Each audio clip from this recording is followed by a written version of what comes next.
Welcome back to the Honest Pod. And I've been waiting for this day for a while. I've been waiting for this day because I actually wanted to build a series around the idea of what it means to live out the hard and the holy as a woman in different areas of like workmanship, in different areas of places where we find ourselves as women. And it is not that hard for me to find stellar women in ministry and stellar women running nonprofits. It has been a little bit harder for me to go, who would I want to have on to actually represent stellar women, Christian women who are running thriving businesses, who have great kids and, seemingly doing all right. And so for the longest time, I have been thinking of who has become a very good friend, Miss Christina Smallwood. And she is here today, finally, on the Honest Pod. Welcome, Miss Christina. Thank you so much for having me. I'm truly honored, Karrie. Like the first time I saw you speak, it was just like electric. And so the fact that that was, I don't even know, I think like 6 years ago or something It was a crazy while that ago. like we're here and so much has changed in growth and the influence that you've had. And yeah, I'm very honored that I'm the business woman that's going to bring in, all the heart and holy of life and perspectives. And I'm ready to dive into it. I know. And that's the thing is like, I remember seeing you on the stage and you were actually asked to be on that stage to speak on, kind of the influencer, kind of what it means to be a Christian and be, an influencer. And that was, 6 years ago. So even then that whole influencer idea was kind of a newer thing, like coming up and stuff. And what really drew me, because there were several women on the stage, but what really drew me to you was your authenticity around how hard things are and yet how much you feel committed far beyond the greater, like, I'm just here to like stack cheddar. Like there was such a greater drive for you. And what I heard in what you had said all those years ago was how much you truly cared about seeing women be successful and women feel empowered, and how they can also love Jesus. So I was like, I've got to have a better relationship with her. And over the course of the years, we've been able to kind of connect here and there. And I've been watching as God has given favor in your business. And you are such a delight to actually watch on Instagram. Like you bring fun. You are unashamed of the role. You I really am are. people are like, you show up like a savage. All the time. And I love the, that. I love that you are unashamed. What was that? yeah, the easiest thing to do, I believe, is literally be yourself. But at the same time, that is so hard for people to be themselves. So it just cracks me up. I love when people use those kinds of terms like unashamed or savage or you're brave, but it's crazy that being yourself is so hard on social media, especially showing up as a Christian woman. So no, Right. I'm super, yeah. But it really is. And it's enjoyable and refreshing to watch. And yet also in the same breath, like you have chosen to steward your lane well. One of the series that we did a month ago or so was about ministry, marriage, ministry, and mayhem. And a lot of what Mm. we talked about in ministry is this idea for women is that in order to have a kind of a ministry, it has to be some kind of like stage that they're preaching on or a book that they're writing. And it's all around like Jesus and using their story for Jesus. And they forget that there's a whole entire world that God has called us into, to be a light in the darkness. And we forget about women in the Bible, like Lydia, who was a crush it for the kingdom woman in the marketplace, not inside a church, not inside, a platform of books and writing all these things. And I do feel like that you have owned the lane that God has given you, and you have ran the race for that in a way that feels honest and yet not without its own hardships. And so I want to talk a little bit today about how what it has been like for you to hold the hard and the holy of running a business that is not a Christian business as a Christian woman. But before we dive in that, I want you to start like, who who are you? Like what if you were to define Christina in a nutshell, give us the cliff notes. Like, how would you define who you are and what you do? Oh, okay. Okay. So I am someone that I really do strive to show up authentically and show other women and rise up other women, especially in business, but mostly in confidence. I mean, and that can come through in all different categories. Mhm. And I aim to inspire growth. I use humor a lot. I aim to show people that you can be yourself and that it's actually like our superpower that God gave us is to be authentically ourselves. But I Mm, run and operate a business. I run and operate my social media, me, myself, and I. I do not have a team that does it. I'm a mom. Wear all the hats that moms do, right? You're a mhm, chauffeur and all the things, but ultimately I believe that my purpose on this planet is to be that light for other women and just show them not you can look at all these other people and you can think like gosh they're so amazing I could never do something like mhm. that. Like I feel like Wow. my passion is to say yes you can, and Mhm, whatever that capacity is.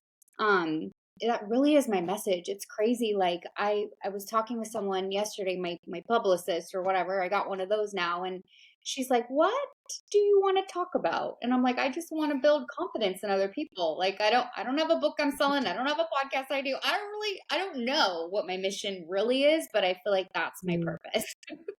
So I'm Yes, figuring for it sure. out. One of the things that we believe over here in my little slice of the world is that out of the particularities of our pain actually comes the particularities of our calling.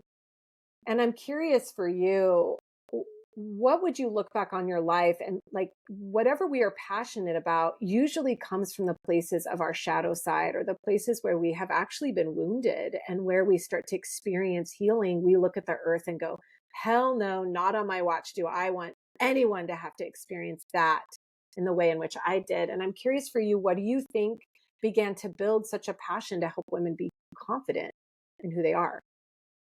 Well, I think it stems from my not having confidence when I was little. I mean, I was really outgoing.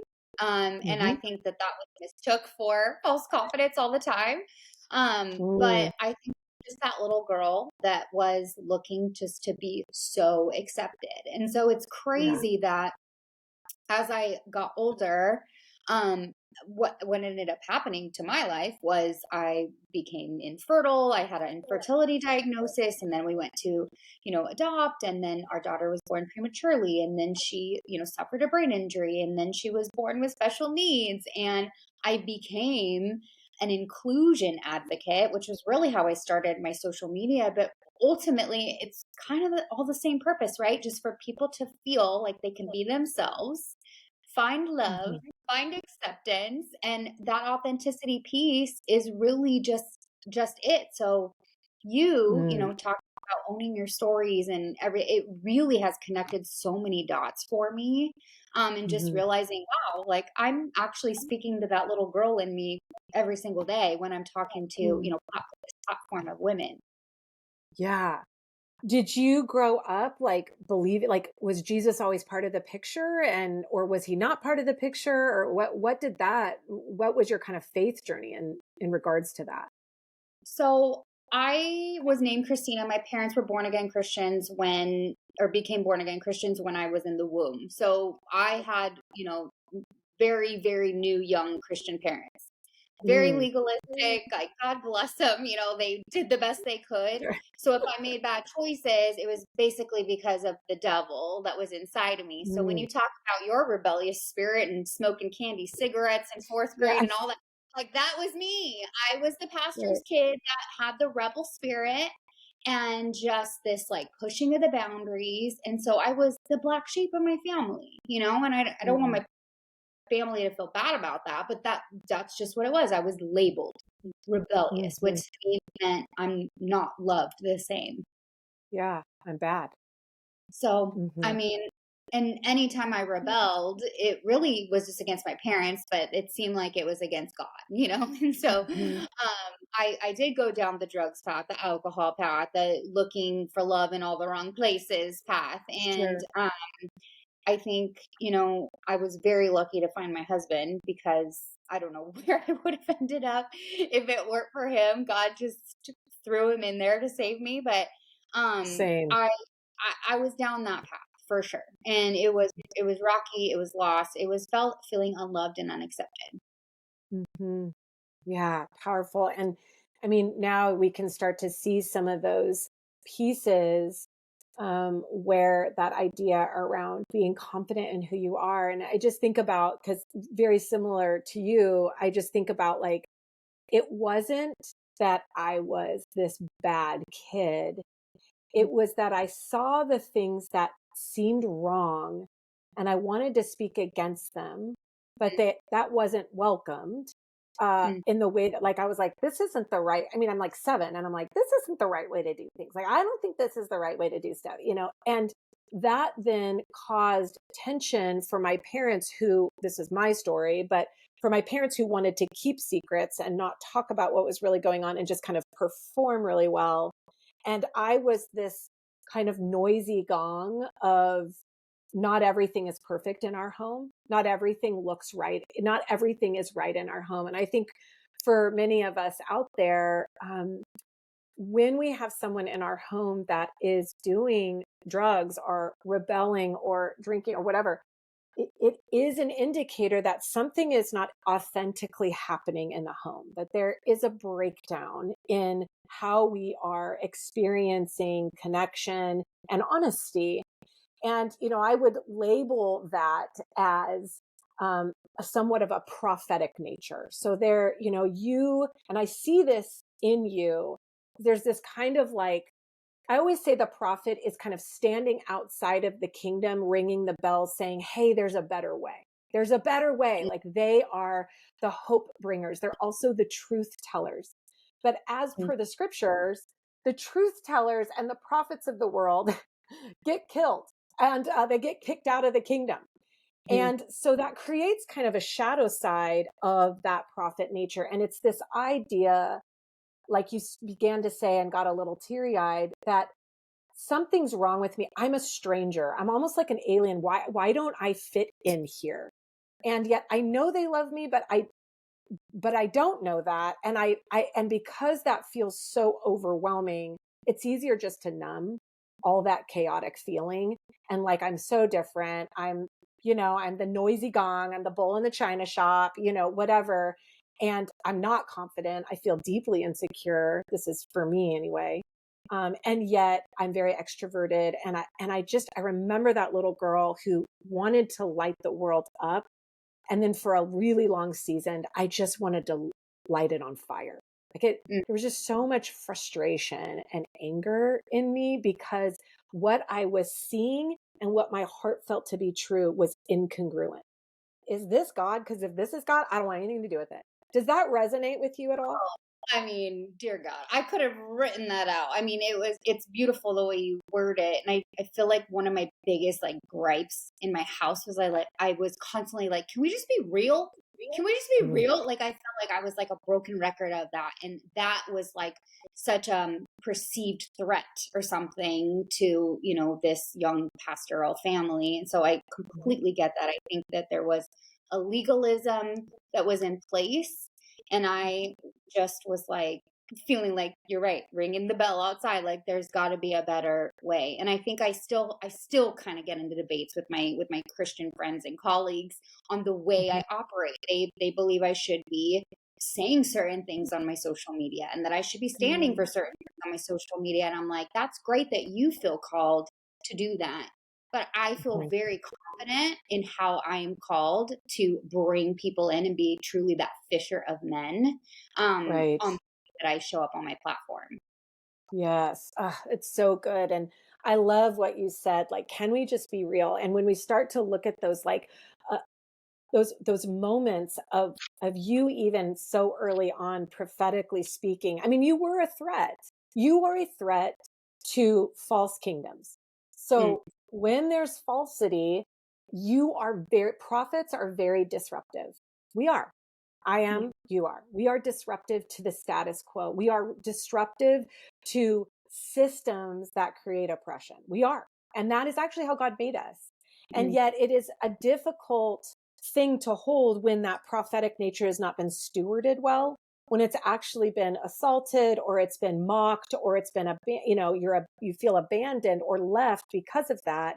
It does create a season and sometimes a lifetime where you just always feel like the stranger. But there there seems to be an integration and a welcoming for you into your your prophetic voice in this land. Like you have not left the faith. I mean, it's very obvious you're a believer, so I don't even know what those people are talking about, but it's very obvious you're a believer. It's very obvious you love Jesus. It's very obvious you love women and business. And so what was kind of the change? How did you go from being the rebel and the one that was like, I want to burn this place down because I'm so angry, into the woman that's like, I actually want to elevate the people to become who God has called them to be?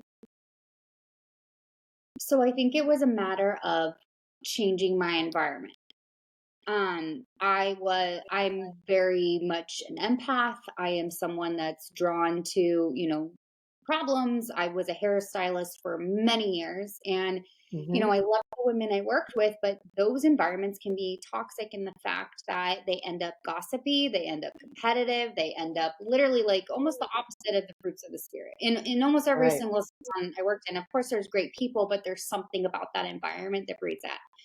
And at least for me it was toxic, and I would say that like next to alcohol, like gossip was my next drug. Okay, and that was like Hmm. something that kept me down. And so really shifting that me out of that environment into something new, and this is where my business came into play for me, and like I really feel like God presented me with that at that time, because it was an opportunity to actually use my gifts, like my Yes. personality, skills, and gifts. That while I was a talented hairstylist and I could do a mean balayage and give you the most amazing long layers you've ever had in your life, they were amazing. And I stood behind this like very, very, I'm going to say like shallow talent. It wasn't stepping into my purpose talents. And Mm-hmm. so that shift into him using me in a different way really was like that turning point for me. And what do you think made you be able to start feeling grounded? Like, did you and Jesus like have a come to Jesus moment? Because if you're raised in legalism and you're kind of like, look, this is all crazy. There's got to be a better way. And I don't even know if it's in this. What did it look like? Here you start this business. God's introducing you into maybe a different business and a different way in which you can use truly your God-given gifts. What did it look like for you to transition God into that picture, or your kind of restoration with your relationship with him? Okay.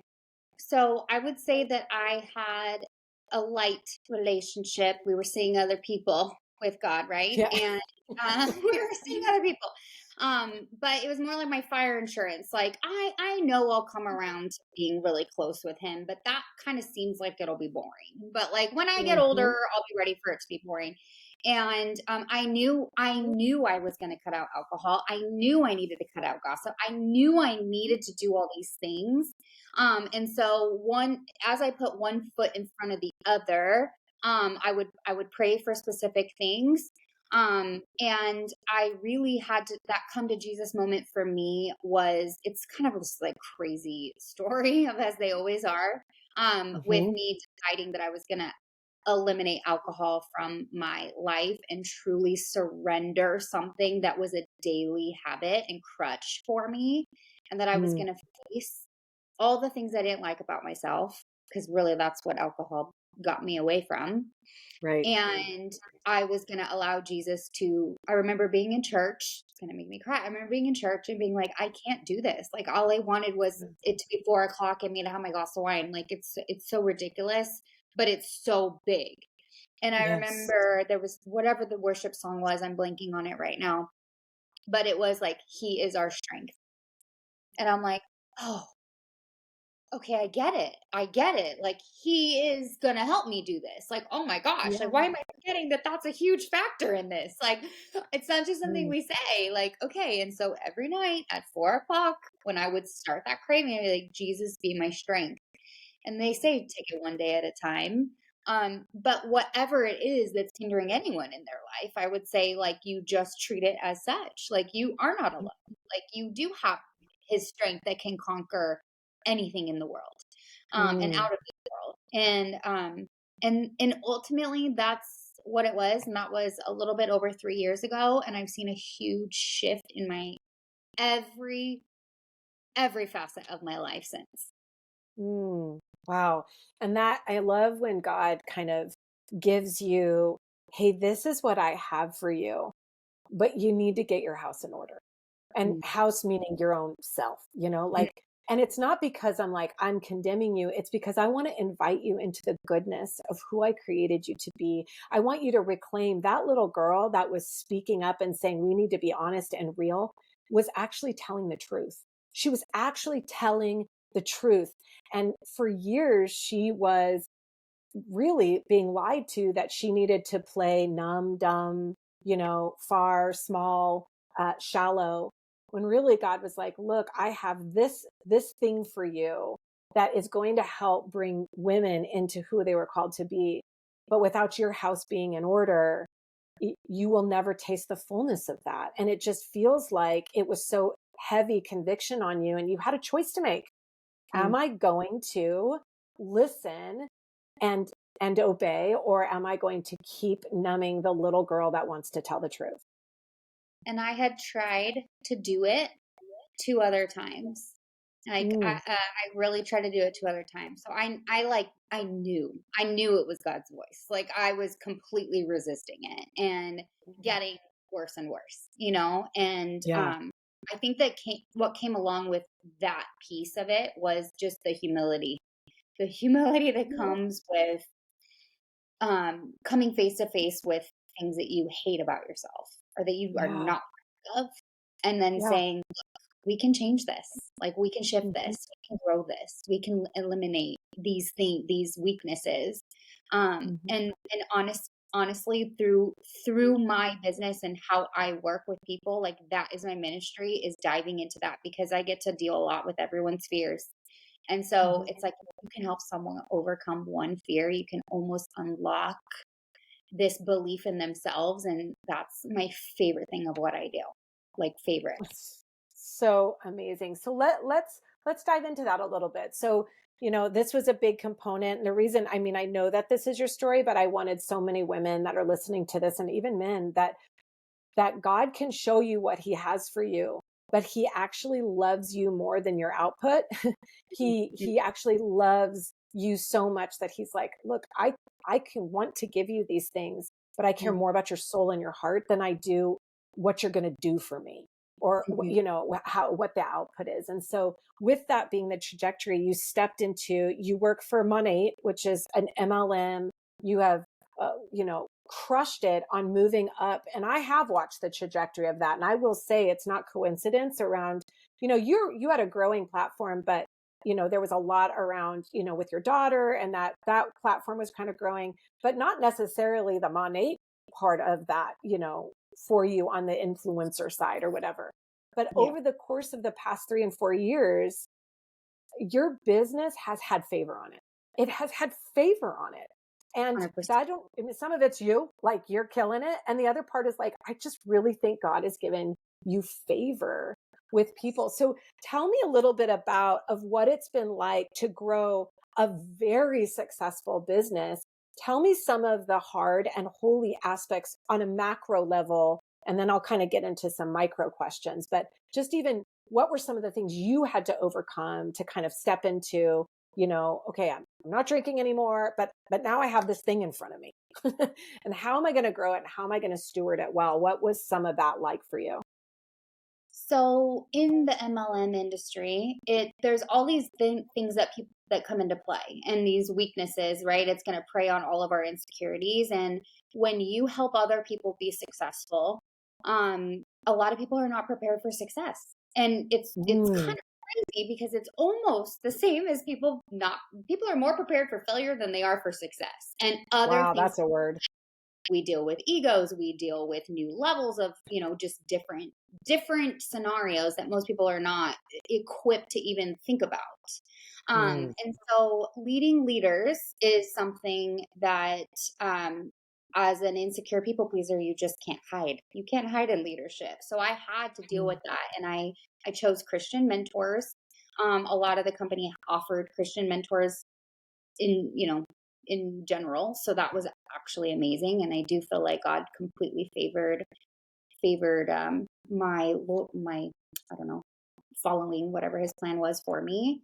mhm, Um, but in the overcoming of hard things, I think that it really is just putting your ego away, focusing on, okay, is this what Jesus would do in this situation? Because you see these quotes and you see all these business tips, and it's like, match someone's energy. If someone brings you a vibe and it's not your vibe, like kick it out the curb. And it's like, okay, if you want to be an amazing leader, I believe obviously Jesus Christ was the leader that we all want to emulate, right? mhm, Um, what would he have done? If someone comes to me mm, with a bad vibe, I'm not gonna be like, oh, I don't like your vibe, you gotta go. I'm gonna be like, let me bring them in, let me love on them, let me listen, and let me help. And truly becoming that servant leader. So mm, completely like surrendering and sacrificing my schedule to be that servant leader for my mm, team and also my audience. Because I think there was this like little battle for me as my business was growing and my time was being very stretched. And I was like, oh, I have to make a boundary. Like I have to let people know. And I think that was a big fail on my part. I rubbed a lot of people the wrong way when I was like, look, if you're not on my team, don't don't come for me with questions and like want help. And that was just like kind of that first devil that came for me was yeah, that seed planted in me like, no, no, no, no, no. I'm only going to help people that financially contribute to me. And I'm like, wow. at this point in time, I'm here for a greater purpose. So I want to help everyone. I believe rising tides float all ships, right? And so Mhm. I don't know if that really answers your question because there's No, it so many totally does. areas that come in. Yeah, The next level was incorporating Jesus into my platform and my business yeah, a little yeah, bit tell me more, about that.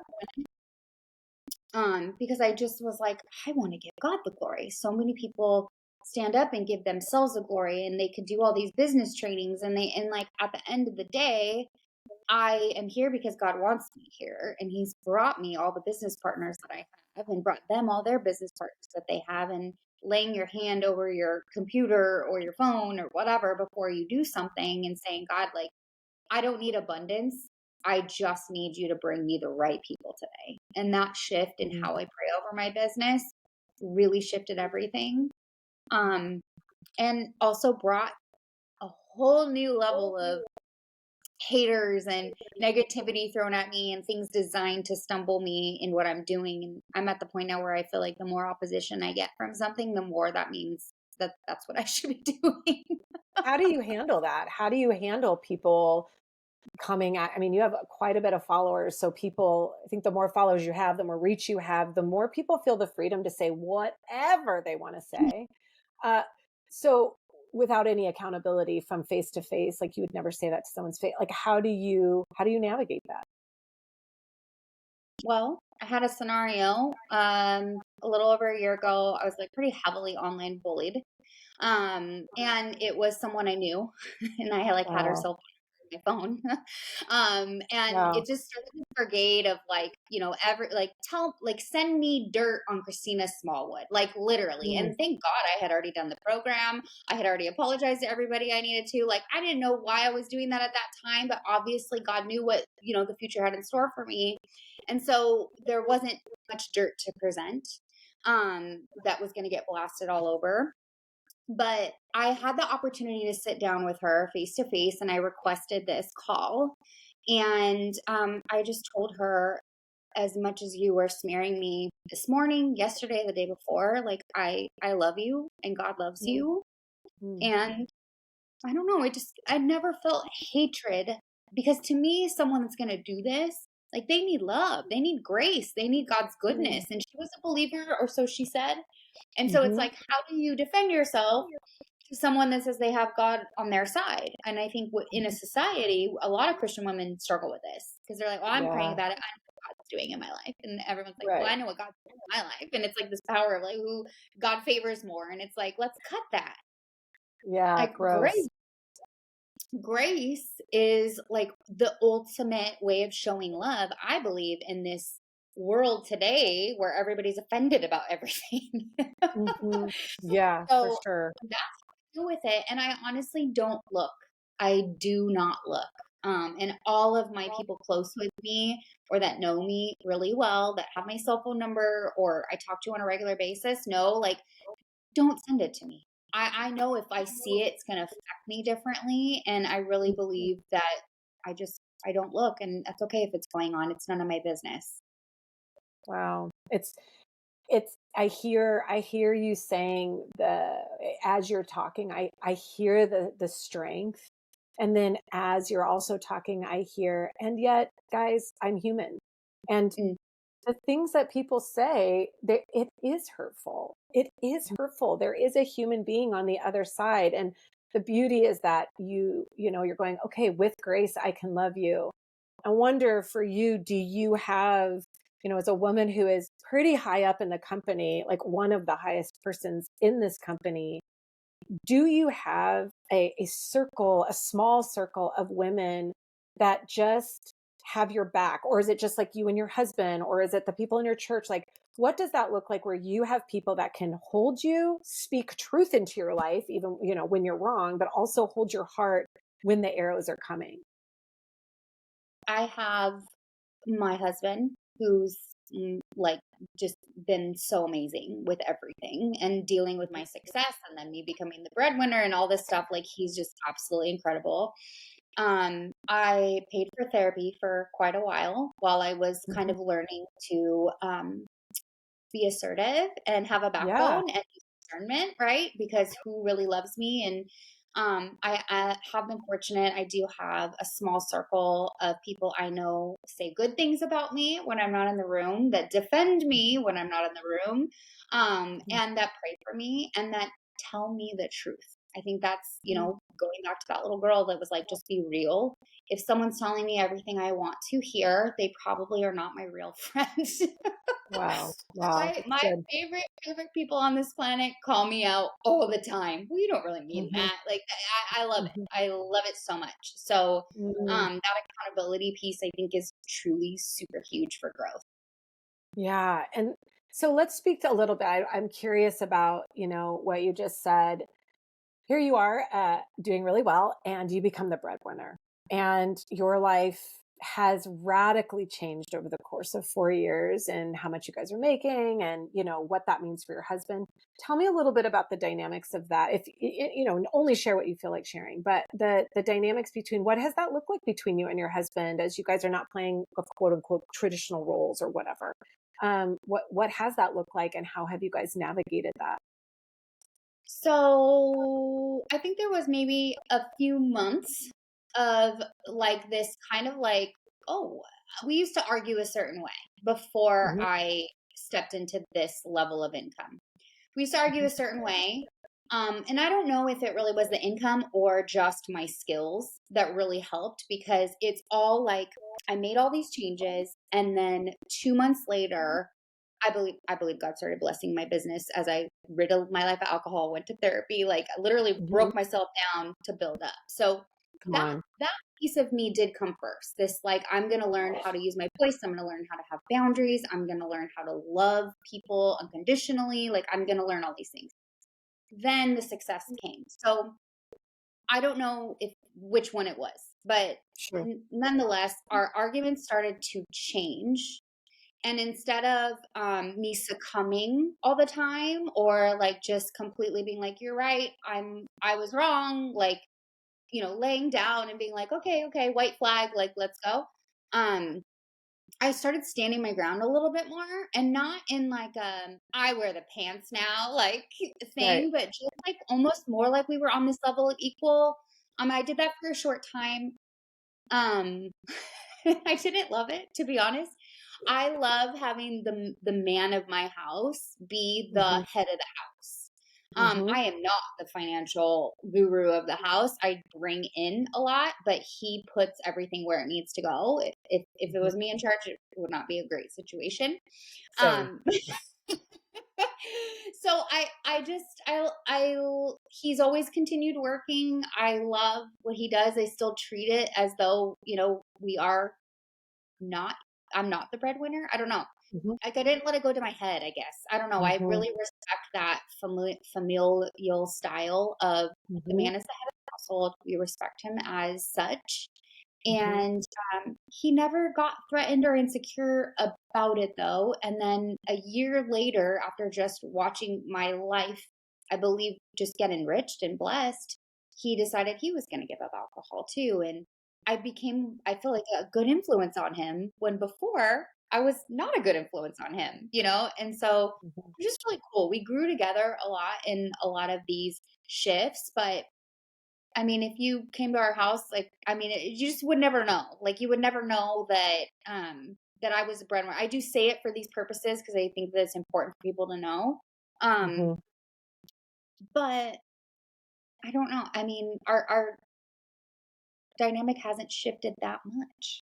Yeah. I would say I think what I over the hear last. you saying, I think it's important for what you're saying, and we've talked about this in previous episodes about what does it mean to be in marriage and headship and things like that. And um, what I hear you saying is that for the longest time, your husband wasn't actually getting you. He was getting a version of you that was very numbed out and like, I'll just lay down, white flag it. And as you started to heal, your voice came into play, not to overpower him, but for you guys to fall in love in the new level of, hey, this is actually who I am and the things that matter to me. And he then is like, well, I love you here. And can we meet in this place of mutuality, not because of money, but because we're healing? And I always say that, I tell people this all the time, that if you change, the science is your home will change. Now, that doesn't mean at first it's going to change for the better or it's always going to be for the better. But the healthier you get, it will force your family to operate in a different way because the way you operated has now changed. So the way you Mm, show up in that space has now changed. And that mutuality, it's not like, oh, my husband's over me, but we're actually coming together. It has nothing to do with money. It has everything to do with mutual respect and understanding that my husband has my best interests. Like, he cares for our home. And I actually get to be protected in that, not as oppression, but as protection and mm, love and care. And that's really beautiful, I think, for a lot of people, because a lot of women that I work with in the business that I do is I work a lot with high level CEOs and stuff who are like, I'm at a point where I can't grow anymore until I heal. So they come to me when they're like, I'm ready to make this amount of money. I'm ready to do this amount of things, but I'm stuck. I'm stuck at this place. And a lot of their understanding has been around, what does it mean? Not so much around the money that we make. What does it mean for me to show up honestly? And I'll invite my husband into that conversation and then see what God does, around the money. Does you that make know, sense what I'm saying? it's so eloquently put, like everything I butchered to say. No, it's so good. You're just so articulate. I love it so much. I I was thinking about it too. Like, my husband and I, we are in the same like, he's in sales too. And Mhm. so I'm able to now really understand what he does on another level, that I've gotten to be really good at it. And I don't know, it's just so crazy how connecting it is when you have this like similar passion. And Mm, before we just didn't. We had TV shows and we have like similarities, obviously, but I wouldn't say he was like a super strong Christian either. And mhm, he would say that to me all the time. He's like, if you love God so much, then why are you gossiping on the phone? Like, he was calling mm, me out, and that was a lot of strain because I was running from those truths, the truths I wanted so mm, badly. I was running from. So I think there was this level of like, okay, I'm going to take accountability now for all these things. And my husband's not the bad guy for saying this. Right. And actually see that like, wow, he's just loved me so much. Um, Mm. and it's hard. I think a lot of women, want their husband to be the bad guy a lot of the times, especially if you're Mhm. talking with other women. And I feel like I'm a husband advocate Mhm. when I'm Yeah, talking. I mean, yeah, me too. Me too. And it's taken a lot of years to get, even for me and my husband, to get to where we are today. It was a lot of work. It was not just like all of a sudden we woke up one day and was like, "Oh my gosh, you're thriving and I'm thriving and we're thriving together." It was like, no, this was a lot of hard conversations, a lot of honest truth, and a lot of just really wrestling out what it meant as I grew and healed, and as he grew and healed, to be able to understand like who we are now. Because who my husband married is partly me, but definitely a different version. I am definitely a different version of the woman that he married. Yes, 100% same. Okay, so here's what I want to ask you. For women that are on here, they're believers, they're Christians, and they're wanting to invest in their business and grow their business. One of the things you said early on was, and I just think this is so profound, because honestly this is me, like you're speaking to me, when you said women fear success. They wouldn't say it, they want success, but they are more comfortable with failure because they know it more, and they don't know what to do with success. Would you expand on that a little bit? Like, what do we do in that? And why do you think that's such an issue? Oh, I mean, I deal with it a lot. I believe that a lot of Christian women that I bring on, I tend to bring on a lot of believers. I believe when they start enjoying something so much, or they feel like, oh, I want it so bad, that competitive drive kicks in. That's probably one of their strengths. That's going to make them very, Hmm. very successful. They resist it because it's perceived as greed. It is misconstrued for like, oh, you just want the wrong things. They go on Instagram and there's moms talking about just being home with their babies and like that's what God calls people to do. And so it's like there's these mixed messages and signals and this guilt and this self-deprecation and Mm. probably other patterns and insecurities that come into play. But I believe as people start to feel successful, there's shame in it. I Wow. see it all the time. Like, I mean, I remember being embarrassed when I earned the car. People were like, you Hmm. need to go live and share about earning the car. And I'm like, what do I even say? Like, Mm. what are people going to think? And it's crazy Wow. because you never think that people that are super successful online are thinking like that. Like, what are people going Right. to think of success? Are they going to think that I'm Right. greedy? So Hmm. I mean, that's it in a nutshell. I mean, and How then do you it's encourage them to like, what is some of your like, this is how you overcome that, or this is how you move forward? Because if that's prevalent a lot, then, and you're seeing that a lot, what, I'm coming to you and I'm like, I have this thing going on, and it's actually a really good thing and I'm enjoying it, but I'm terrified of what's going to happen. Like, how do you walk someone through that?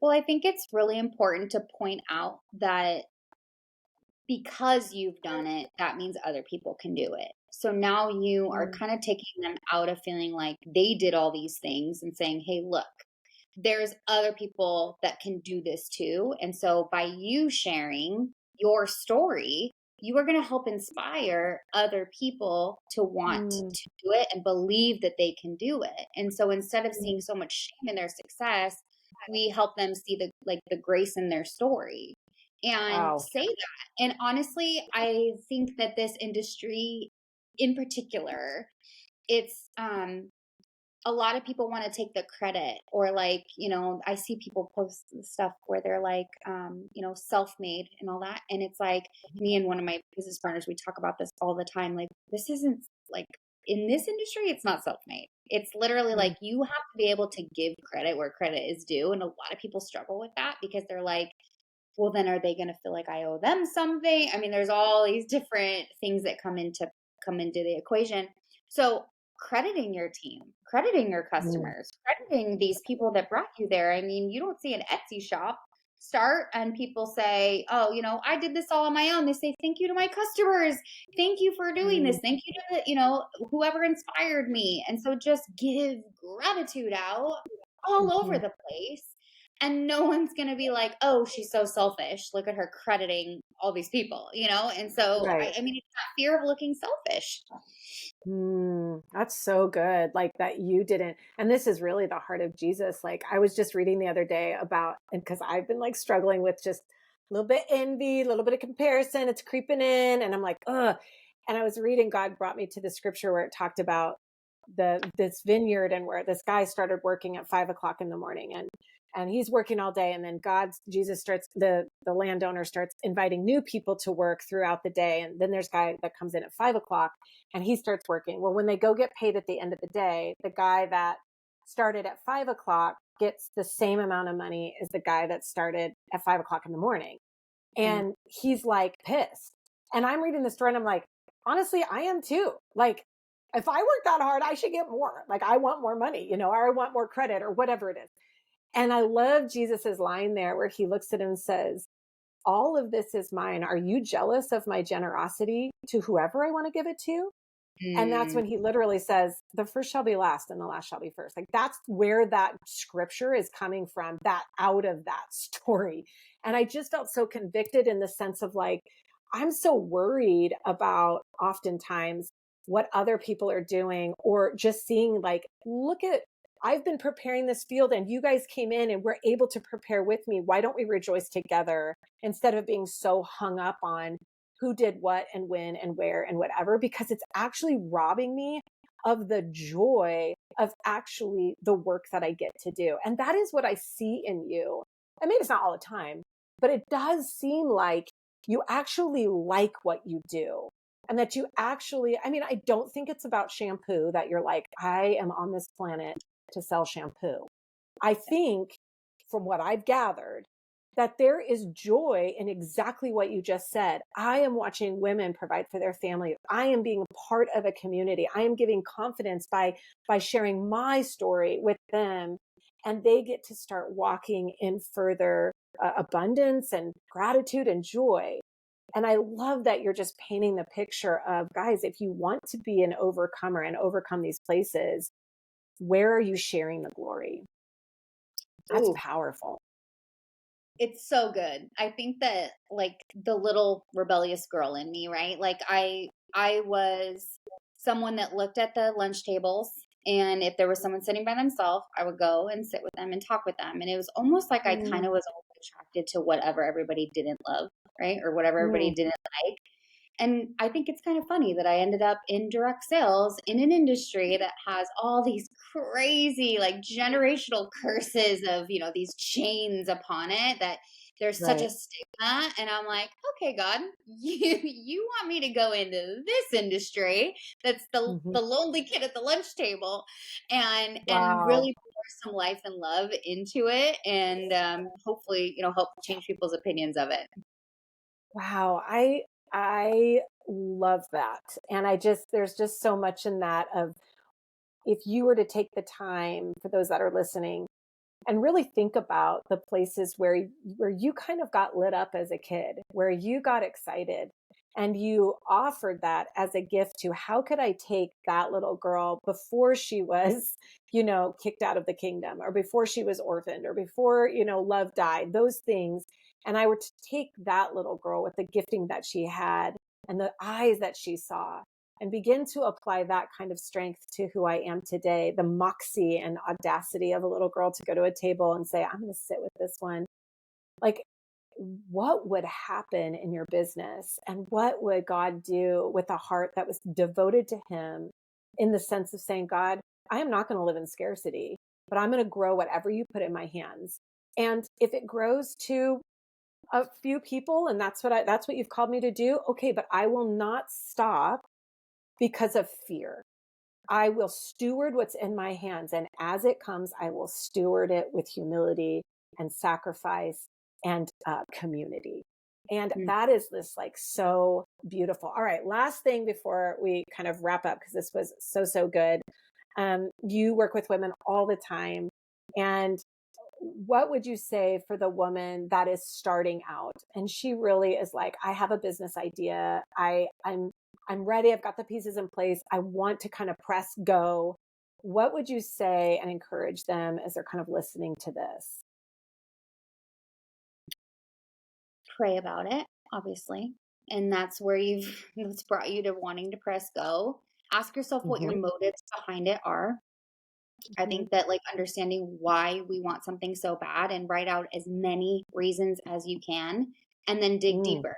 Oh, I want it for, financial purpose. Okay, then why? And like get to that root, that like little girl inside of you that, Yeah. is yearning for these things. Find the ways that that passion can be used moving forward in what you do and keep your eyes on your own lane and what brings you joy in doing that, and lean into the hard things. There's going to be struggles. Remember what I said, like the more opposition that I was facing, the more I knew like this is God's plan for me. Pray for those signs. He will give you those signs. Like this is what I'm calling you to do inside of this. Mm. And don't listen to outside people that aren't doing what you want to do. Like Right. don't do that. And I think don't compare yourself to, you have no idea what God has in store for your journey on your path. And just lean into it. I don't know, like lean Mhm. into the hard, lean into the good, and allow yourself to truly find who you're meant to be in, whatever it is you're pursuing. Yeah, it's so good. And for those of you that are listening and you do not follow Christina, you need to go follow her. We'll put her link in the show notes. But you can follow her for her business, and she does a lot of stuff. And I know a lot of people that actually are in her downline and work for her and speak very highly of her. So these aren't things that I'm just like, oh, I just like Christina. It is tried and true. She is very much what she says. But in addition to that, she shares, she pulls back the veil a little bit more than most people do, shows you the hard, talks about her sobriety, talks about what it means to be a mom with a kid with special needs, who's fantastic, by the way. She's a She is. light. And just really what it means to be an adoptive mom, what it means to, there has never been a time where I have watched her stuff and I've been like, she's just put on a veil for us. Like it is always from the heart. And I think the more what you heard Christina say on here, which we talked about for almost half of the episode before we even got to business stuff, was all the internal work she did so that she actually was prepared for success. And that's Mm, what I want to offer to you guys. I had a friend tell me a while ago, she goes, Karrie, I know you're ready. You're always preparing for failure if it happens. But this was when my book came out. She goes, are you actually ready for the success that may come or will come when this book comes out? And I'm like, I don't know what that means. And she's like, get your house in order. Like, make sure you know what's right and true and hold to that before you mm, try to find that external stuff to heal an internal thing. And mm, that's what I hope you guys got out of this, that, as Christina is walking in very much the marketplace, surrounded herself with believers, a small group of believers, but had to do a lot of work before really favor was even available to her in the fullness of what God had. And that's what I hope that you guys hear. It's hard and it's holy all at the same time. And that's what we're talking about in this series. Christina, thank you for sharing. Any last thoughts, any last words, anything that you're stirring in your spirit? just thank you so much for having me on and saying all these beautiful things. And I just keep thinking in my head, like as you're talking, that it's like you are a rock in water and you're trying to make the water all around you still. And I feel like as people go around little pieces of their life, they're literally trying to just make the water calm all around them to Mm, get to this place mm, where they're like, okay, now I'm good, everything's still. But that you can make your rock yourself so solid that it could be storming around you and nothing go how you want, and you could be so solid in who you are in Christ, and like that is the goal, and then everything else falls into place. woo! That is the way to end. If you really, that is perfect. I love that. Thank you so much, Christina. I honor you. I admire you. Thank you for being a real voice in the kingdom of God. on this planet and helping other women really reclaim who they were created to be before all of the judgment and the assaults and the hurt and the mockery and betrayal, that you are calling them back to who they were created to be. And I think that's a holy calling. And right now the vehicle is Monat, and that's amazing. And God's brought favor. But I think even if Monat was not here tomorrow, you would find another place where you would pour into women to help them become who they were created to be. And that's how we know that God has done deep work, that it's never about the vehicle and it's always about the calling. So thank you for modeling that so well. May all of you guys know that the honest places of your heart is where God begins. And so may his favor shine upon you. May you be the most honest you can be with him so that he can begin to bring the healing that you so desperately desire. God bless you. See you next week.